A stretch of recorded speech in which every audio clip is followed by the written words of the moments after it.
भारत की संस्कृति और गौरवशाली इतिहास को वर्णित करता हुआ यह दिन, जब इस देश के अंदर एक क्रांतिकारी युवा स्वामी विवेकानंद जी का जन्म हुआ और उनकी जन्म जयंती के अवसर पर जिस प्रकार से कल प्रदेश की सरकार, माननीय मुख्यमंत्री हमारे यशस्वी भजनलाल जी शर्मा द्वारा प्रदेश के लगभग 13,500 युवाओं को जिस प्रकार से नियुक्ति पत्र कल प्रदान किए गए, उनके सपनों को पूर्ण करने का जो काम किया गया और साथ ही इस राजस्थान के विकास के लिए जिस प्रकार से कल 31,000 करोड़ से अधिक के विकास कार्यों का लोकार्पण कल माननीय मुख्यमंत्री के कर कमलों से हुआ,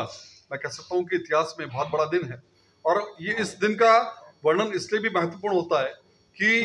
माननीय मुख्यमंत्री जी की सरकार, भजनलाल जी की सरकार ने जब 15 दिसंबर 2023 को इस प्रदेश के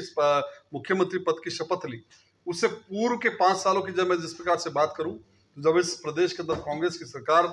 जो यहाँ पर शासन उसने किया और जिस प्रकार से युवाओं के साथ एक छल और धोखा हुआ, जिस प्रकार से युवाओं को सरकारी नौकरी देने का जो घोषणा पत्र में कांग्रेस ने वर्णन किया था, उसके ठीक विपरीत जाकर के युवाओं के साथ किसी प्रकार का एक जो बड़ा छल किया गया, उनको सरकारी नियुक्तियां नहीं दी गई, सरकारी नियुक्तियों पर जानबूझकर लंबित किए गए और उसके बाद जो परीक्षाएं हुई, उन परीक्षाओं में हमको ध्यान में आता है कि लगभग 19 से ज़्यादा परीक्षाएं जो है पेपर लीक के माध्यम से रद्द हुई और कहीं ना कहीं युवाओं के सपनों पर एक बहुत जबरदस्त कुठाराघात हुआ। उन सब युवाओं को, चूंकि हमारे माननीय प्रधानमंत्री नरेंद्र मोदी जी ने इस देश की 4 जातियां बताई है, उस 4 जातियों में एक प्रमुख जाति हमारी युवा है, युवा वर्ग है, युवा, किसान, महिला और गरीब। उन युवाओं के उन सपनों को साकार करने के लिए और जिस प्रकार से संकल्पबद्ध होकर के अपने घोषणा पत्र में जो उन्होंने बात कही थी, उस घोषणा पत्र के अंदर युवाओं को नौकरी देने की जो बात कही थी, कल 13,500 नियुक्ति पत्र एक साथ प्रदान किए गए और अब तक लगभग 1 लाख से ज्यादा सरकारी नौकरियों का प्रावधान माननीय मुख्यमंत्री जी ने किया। आगामी 2 वर्ष का जो सरकारी नौकरियां और नियुक्तियां होने वाली है, उनका कैलेंडर उन्होंने पूर्व में जारी कर दिया और एक पारदर्शिता पूर्ण